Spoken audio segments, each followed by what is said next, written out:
Hi everybody, thank you for joining us. Today's session is called Developing the Interactivity of an Interactive Whiteboard Lesson in order to develop pupil engagement in the lesson. Quite a little long title, but hopefully you'll enjoy the session. Today's host is Janice, and I'm going to invite her to take us away. Thank you, Sam. As Sam said, the focus of today's session is to explore how features of the ActivInspire software can be used to make your flipchart content more interactive, thereby encouraging a greater level of learner involvement in lessons. Planning this session was not as straightforward as I had first thought that it was going to be. In fact, I built the flipchart before going on holiday, only to change it beyond recognition when I returned. I needed to reassess the kind of interaction I wanted to discuss in light of who this type of content is really for. I think that Lisa Dubinard, some of you might recognize her from Planet, said it very well in the top tips document found on the website. She said, everyone hates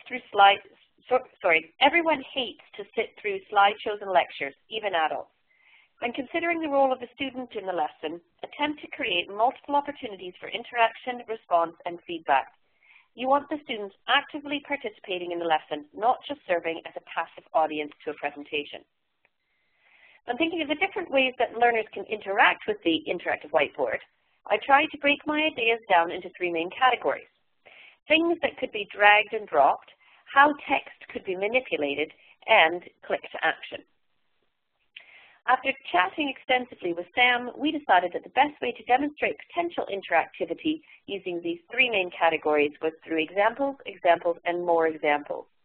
With this in mind, I've tried to cover a good variety of age, stages, and curricular areas with my examples. It must be noted, though, that all the functionality for interaction in any of the pages can be reproduced and adapted to use with content suitable at any age, stage, or curriculum area. Although the IWB is a good whole class teaching tool, it is not limited to just being used in that way. With a little thought, creativity, and understanding of your learners' needs, as well as the requirements of your curriculum, it can be used for a good variety of learning situations in the classroom, individual, pair, group, and whole class.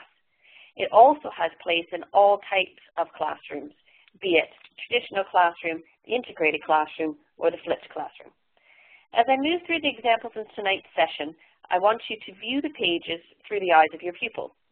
All the interaction in these pages is intended to be completed by the learners in your classroom, so relinquish that pen and step away from the board.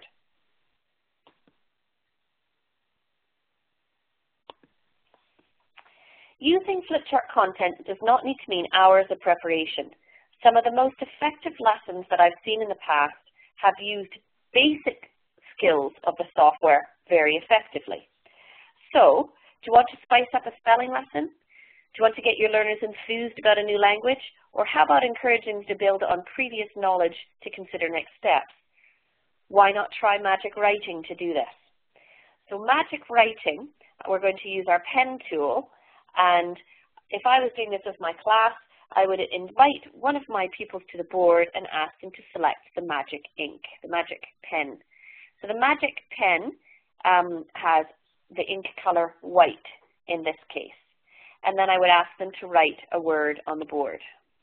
Okay, the rest of my class is watching very carefully to see if they can identify what word, in this case, is being written on the board. But this could be a picture or a drawing if you wanted to as well.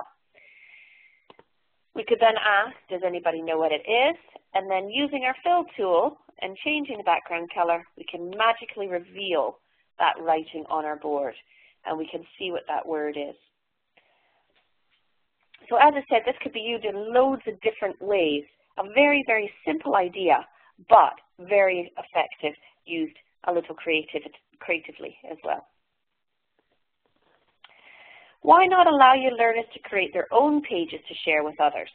Using an interactive whiteboard means that groups of pupils could create presentations or lessons for their peers collaboratively, much more easily than if they were having to share a laptop or a computer screen. I could get a group of pupils up in front of my interactive whiteboard, creating a lesson, a presentation that they're going to then take the rest of the class through. Believe me, putting your learners in front of your board, they'll find ways of adding interaction to their pages that you've probably never even heard of. Give them a blank page, a learning objective, and direct them to the resource library to get started. Now this is a fantastic page here, and it's taken from an early years flip chart that I've used in the past. In this case, the context was the teacher had taken the class to the local garden nursery where they had this fantastic pond, and the children were so enthusiastic about what they were seeing here that the teacher wanted to build on that, taking them back into class. So using a digital still image as the background, so they were seeing the picture of the pond exactly as they remember it from their visit. Each of the learners then had the chance to come to the board, draw an image of something that they saw, and also record their ideas. I'm just going to play part of a little quick one here so you can see that. So we've got our picture down here at the bottom. It turns into a tadpole, and the tadpole turns into a frog when the tadpole. So what a great way of recording that bit of information, that insight into what that pupil has learned, so that that could then be played at a parent's night, or it's kept there as evidence of your formative assessment. I love this drag and drop idea from Planet member Nicole Birch. Building on sentence structure lessons, she created an interactive whiteboard version. This doesn't replace the traditional idea of flashcards on the desk. It builds on it by reinforcing the concept using a different medium. What I like here is that a pen can be picked up at any time to highlight a concept or help a learner that is stuck. So the idea is learners would come up, they would be able to drag those words up and just move them around to start to create a sentence on the board there. If they weren't sure, as I said, I could pick up the pen, use my color so we could start to talk about, okay, you're not sure, well, let's think about it. What do we say that a sentence always starts with? That's right, a capital letter. So this is the only word here that has the capital letter, only card. So let's pull that card up because we know that's going to be the first one in our sentence. Okay, so it's the discussion that goes on with it as well. They could then drag it up to make a sentence. And let's get that right. Okay. And we could ask them to then read it out so they can hear them, they can read it out, try it out to see if it sounds right. Well, let's record that and hear it back.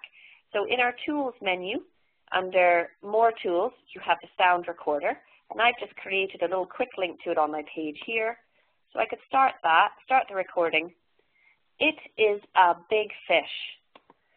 The pupil could read it out and play it, a big fish, and play it back to hear if they did in fact get that correct, or if they need to make some changes to the answer that they've given. But flashcards aren't only used with younger learners. We know we also use them with our older learners. So this example is supporting learners to see connections between concepts in secondary mathematics. The flashcards in this case are a combination of algebraic expressions, tables of values, graphs, algebraic statements in words, and physical representations of an area. So one way to get pupils to see multiple representations is through a matching exercise where pupils have to discuss and decide which representations go together. Now, this could still be an activity with pairs of learners working at a desk and doing this. We can also have an activity where we can have a group of learners doing this on the board, talking about it, working together to make those connections. And just as a drag and drop activity, any of these cards can be picked up and moved around, and our learners could start to group the representations, the similar representations together. When I'm preparing for a lesson, I tend to create 30% of it in advance and anticipate that the other 70% will come from the interaction and discussion that's going on during the actual lesson. Keeping the pace of my lesson moving, I can have all of the, in this instance, images, but it could be words, it could be sound files that I need for this lesson ready to go, but I control when the information is revealed by the learners. So it gives me that element of keeping everybody together in that lesson so we can have a greater discussion instead of people going off and jumping ahead or falling behind. So what I've done is very simply, using my line tool, is I just created a chart on my page with the different headings for the different religions we're going to talk about today, and a rectangle in the center. This rectangle is locked onto the page. So what that means is when I click it, you'll notice that I can't select it because it tells me I need to go into design mode and unlock it. This then allows me to have a whole bunch of images behind here that I can pull out one at a time. So we could discuss them, decide where they go, one at a time. Okay? Also means we could then use the pen tool, handwriting recognition, and getting them to come up and annotate and add their ideas on here. So a very simple lesson that could be built on in multiple lessons if you want, or can be adjusted slightly to suit the situation as it is and my learners. I don't need to, again, spend hours creating it. Very simple. Shape on a page, pictures the images behind it. I don't need to just use a colored box or a flat image though. In this example, I've used my camera tool here and the point-to-point option and a resource from my resource library. So what I did with the camera tool was I took a snapshot of part of my box. I'm just going to ungroup that to show you. So you can see here, I've taken a snapshot of just the front part of this chest. Now what that does is that makes my 2D shape almost have sort of a 3D property to it, a 3D illusion to it. So in this case, what my class need to do is they need to decide which numbers are allowed in the box. So I first of all want them to decide, to try and figure out which ones go in, and then they need to think about the rule or what the pattern is. So why some numbers are able to go in and not other numbers. If I just come over to my browser window for a second here, and I'm just going to go to my object browser, this shows me all of the objects that I have on this one particular page. And if you look closely, you'll notice that some of the numbers sit on the top layer of the software, and other numbers sit in the middle layer of the software. And this determines which numbers will go in the box and which ones don't. So let me show you what I mean by that. I could have my class, let's start with 1 logically. Is 1 going to go in the box? Ah, we can see 1 doesn't go in the box. What about 2? And here we have that sort of 3D idea. Look at 2 going in that box neatly there. So 1 doesn't, but 2 does. So what about 3? So this is the conversation the group or I could be having with my class. So number 3 goes in as well. Interesting. So 1 doesn't, but 2 and 3 do. So it can't be odd and even numbers. So let's try another one. Let's try 4. Does 4 go in? No. Okay, and we could keep going on like this until somebody in the group, one of the people, is able to come up with that rule or the reason that some of the boxes go in, some of the numbers go in the box and other ones don't. But what a great, effective way of showing it, dragging it, and just using that camera tool to give that illusion of making it look like something is going inside. What is happening in actual fact is the numbers that fit into the box sit on the middle layer, whereas that little snapshot of the front of my box is on the top layer. So therefore, the middle layer numbers go behind it because they're on a lower layer to it. So it's simple but very effective. What is also fantastic though is once I've created this once, I can then take that resource and drag it into my resource library. So you can see I've got that already there. And all I need to do is select it and drag it and drop it into that library, and that means I could pull it out and use it again and again on different pages. So I could put words inside it, and maybe I want to pull a word out at a time and get them to write sentences, so it could be part of a spelling lesson. Or it might be that we're looking at particular scientific method and I want them to put them in an order. But again, I don't want to give all that information away right at the beginning. I want to talk about each part individually. I'm sure you could think of lots of other ways that you could use that.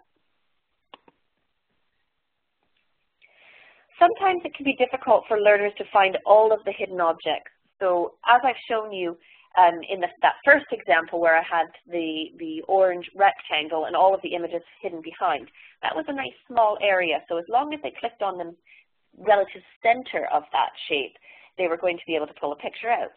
But sometimes we've got a big picture that we want to hide things behind. And there's nothing worse when a pupil comes to the board and tries to find something hidden behind there and just can't quite get it. And they keep clicking and not selecting anything. So I can decrease the chance of this happening by doing something like I've done on the page here. So I still have those objects hidden behind the moon, but what I've done instead is I've attached little stars to them. So it's still in keeping with the page. It doesn't detract from how this page looks. But attached to each of these little stars is one of the images that needs to be sequenced. So they could click on a star and pull it out. This way, they know that they're getting something, but I still have that randomness of the activity done because you don't know which image is attached to which star.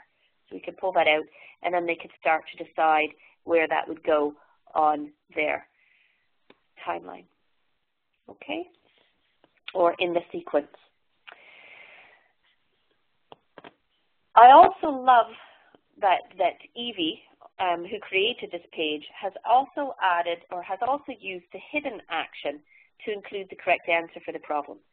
So once my class has pulled all of the images and put them in the order that they thought it was supposed to go in, okay, and I'm just going to stick them anywhere here for a second, we can then check and see if we're correct by clicking here to reveal the correct answer. So we could say, oh, nope, didn't get that right. Okay, let's reset the page then and let's start again. Let's try that over again. So it means that I could set a group of my learners to be at the board working on this activity as a group independently of the teacher. Allowing them to then click to reveal the correct answer means that they get immediate feedback about the answers that they have given. This drag and drop activity lets students know if they are correct right away. When a pupil drags the correct answer onto the center oval, it appears on the top. So we can drag that, we can see. So we know la table is part of la cuisine, can be found in la cuisine because it shows up on the top. And also, I've set it so that the English translation appears as well. Okay, so we'll show that again. Now that looks quite magic how that English translation appears, and it's those kind of things, simple, but it just gets their attention, and that's what you want. You want them engaged in the lesson. So to do that, I'll just show you here. If I change my color, and I'm just going to click and reveal those words, that both the French and the English word were always there. It's just you didn't notice this English translation because it was the same color of the background. So the only time it became visible was when I moved it on top of the center shape, and it was then on a different background. When a pupil drags an incorrect answer on, it will go behind. So we know that it's incorrect because it goes behind the shape. So again, just a really clever use of layering that allows the learners to very quickly see if they're right or wrong, so they get that feedback immediately. Again, this whole page could be saved to your resource library and it can be easily adapted for other lessons. All you'd need to do is just click on the text boxes to go in and change that to something else. Okay, so a very easy concept to use. Another type of drag and drop is the use of containers. Now, if this is new to you, if containers are new to you, or if you've seen containers used before but really have no idea how to create them yourself, there are a couple great active tips on Promethean Planet that will guide you through the process and give you a better idea of how powerful containers can be. The idea with this lesson is that pupils need to drag the images at the bottom here up to the rectangles to create the compound word that's given. So for this one, a small dessert. So I can look at my images here and I would think, oh, small dessert could be a cupcake. So I see a cup and I see a cake. So if I drag a correct image on, it plays a reward to tell me that that's correct. And another one correct, so cupcake. What I do like here, though, is that the author of this page, Promethean Planet member Stephanie Briggs, chose not to have the incorrect objects returned if not contained. So oftentimes you'd see that if I dragged this up and it was incorrect, it would automatically bounce back to where I got it from. In this case, Stephanie hasn't done that. I can drag it up and it stays there, so even though it's incorrect, it doesn't go back. But if you notice, that reward sound doesn't play. So what it does is it makes the pupils pay more attention. They need to see, okay, that can't be right because I didn't get that little reward sound to let me know that it's right.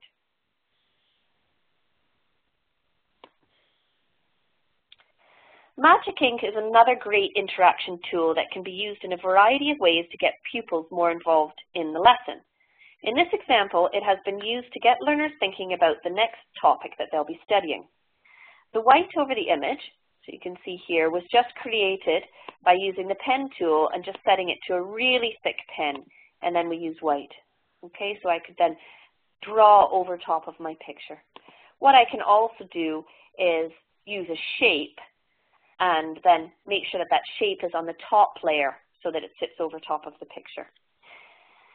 And then we use Magic Ink. So Magic Ink can be found in Tools and Magic Ink. And again, same place in the primary, just look for your Magic Ink toolbox. It'll open at the bottom and then you'll be able to, or sorry, your Tools toolbox, and then you'll see the Magic Ink listed in there. Okay. So I could have learners come to the board and rub out bits of my picture to reveal. Okay. So start to think, can we see anything here? What's going on in this? Oh, this is interesting over this way.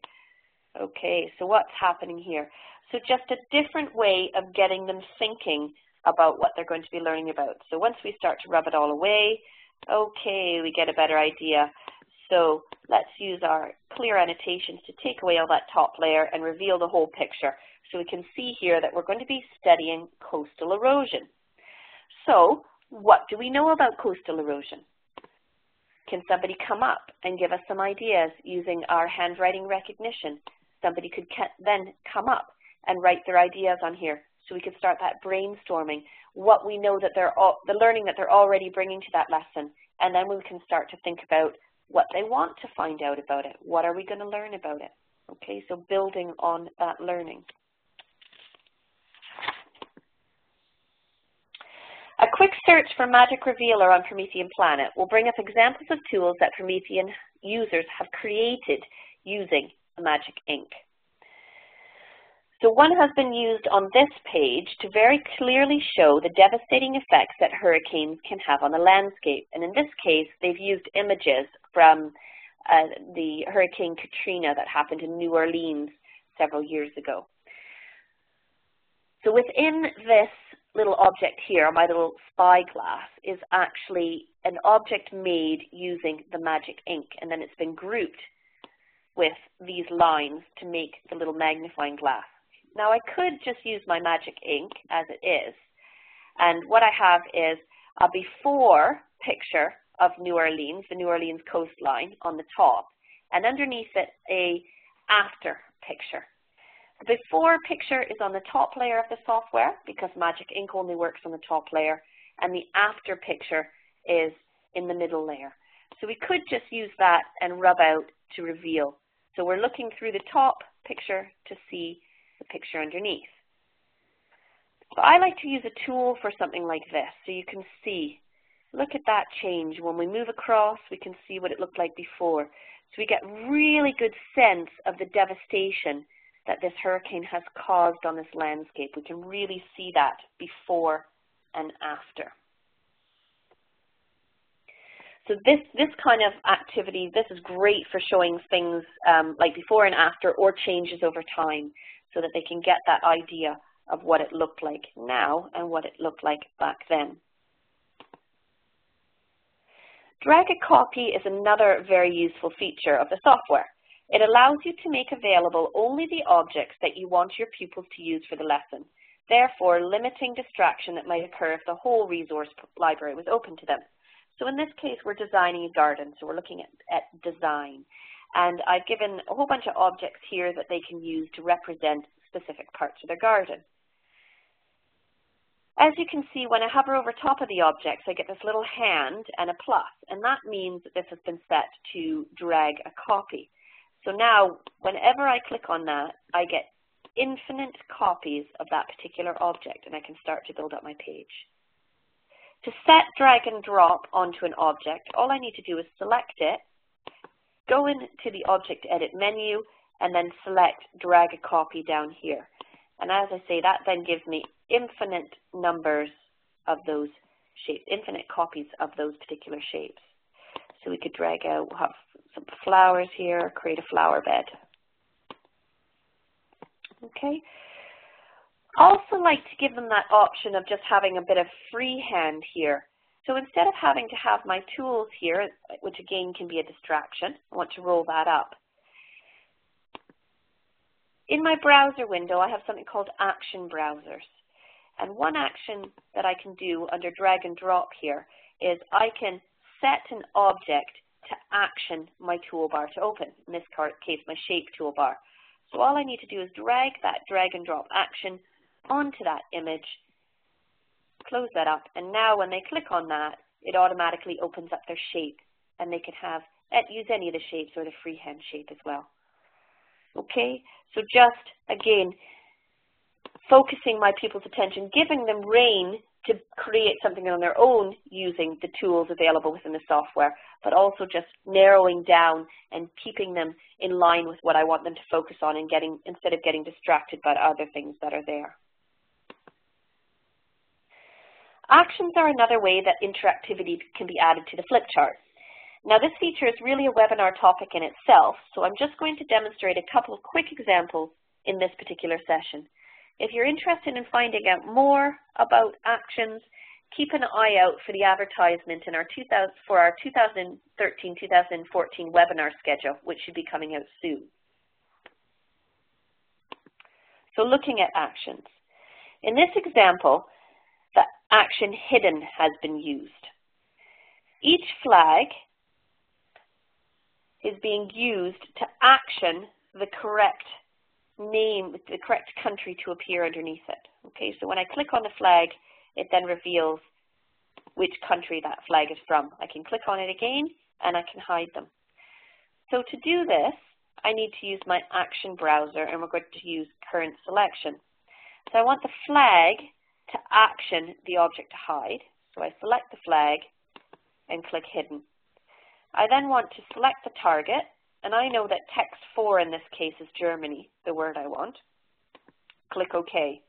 And then I need to make sure I apply the changes. Now, when I click on the German flag, it hides and reveals that word as well.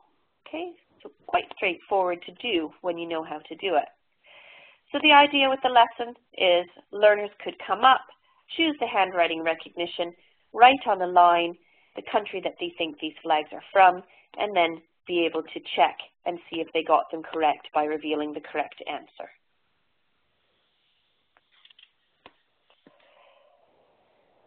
Another useful text manipulation tool is the action extract text. And all of it is done, all the actions are in alphabetical order, so you can see here extract text. So to set this, all I needed to do was select the text on my page, go to my current selection actions, select extract text, and apply the changes. I could have learners come to the board, and first of all we could be using the fill tool, and we could pick out specific words. Okay, so have a discussion about the poem, specific words, what they mean, how do they fit in, clarification if there's lack of understanding. But what I can also do, since I've set this action to extract text, is let's say we're looking at words that rhyme. So I could have a pupil come up click on that word honey and drag it out and just bring it down to the bottom here. So we're isolating that word, taking all the distraction of the rest of the poem away and focusing on that one word. So let's see, we've got honey. Which word in the other word of the poem rhymes with honey? So another pupil could come up and drag money and bring it down. Okay, so being able to take words out to isolate them, to discuss them further. I'm sure that you could probably think of other ways that you could use this particular tool, but I do think the action extract text is very useful.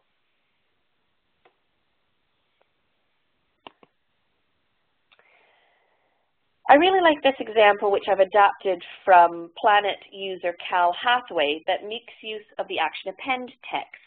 Now this one was a new one to me before I saw this flip chart. I've never really experimented with append text, and I think that there's some quite creative ways that it could be used. So the append text action allows words to be added to a common text box by clicking on them. The trigger can either be an object or a word. So you can see I've got objects, some images, and I've also got some words here. So what I want my class to do is to create compound words. So they could then come up and say, okay, I see one, weight and less, and we've created a compound word.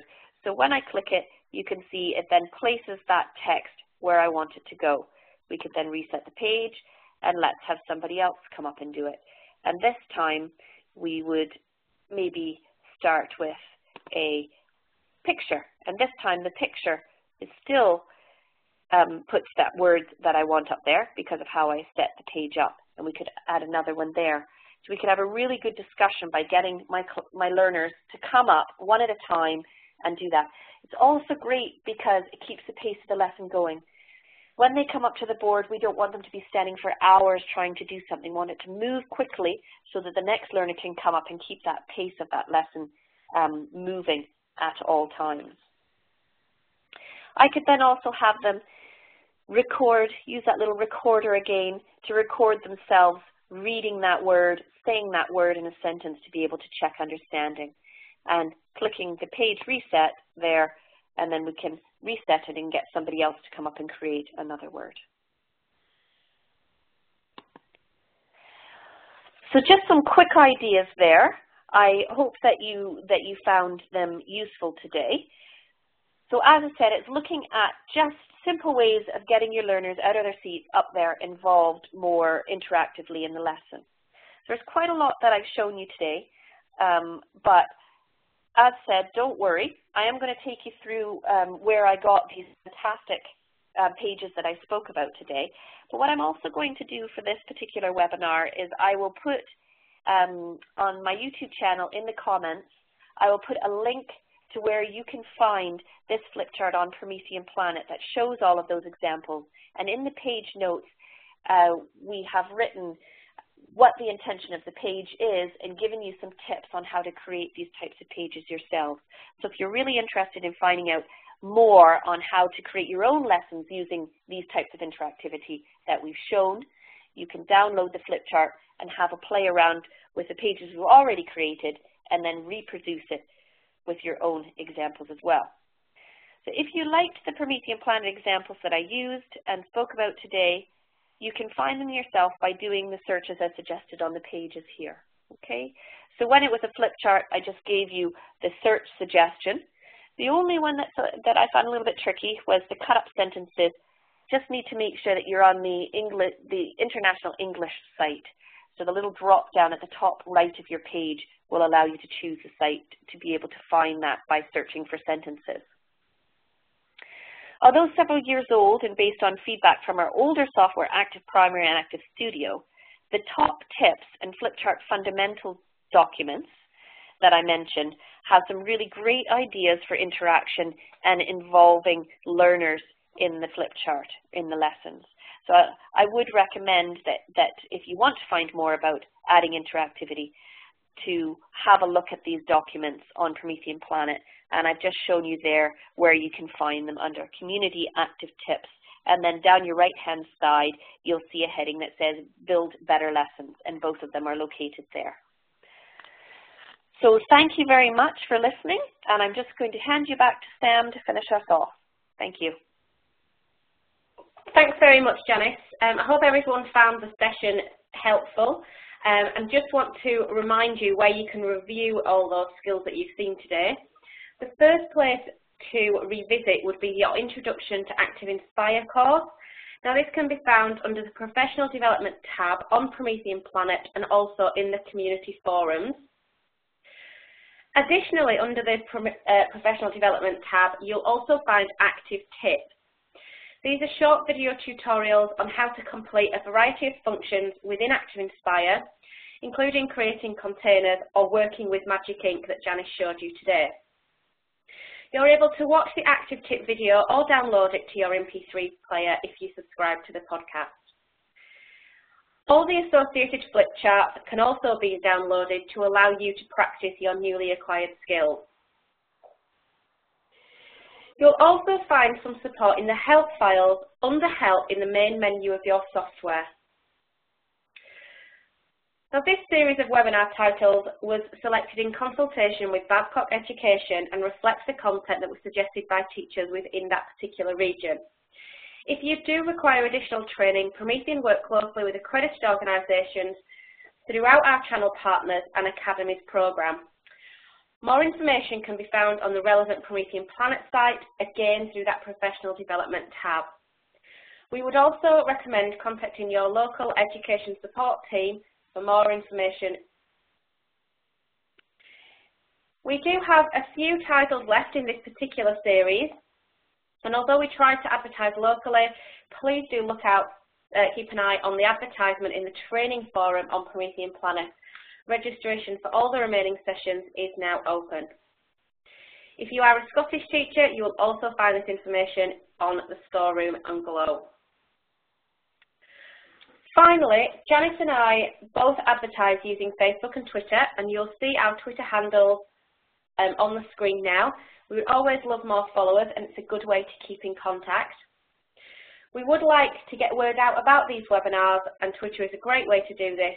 So if you have enjoyed today's session, please talk about it with your colleagues, maybe put it on Facebook, email, or tweet about the next titles to encourage people to join and register. Thank you very much for joining today's session. Bye.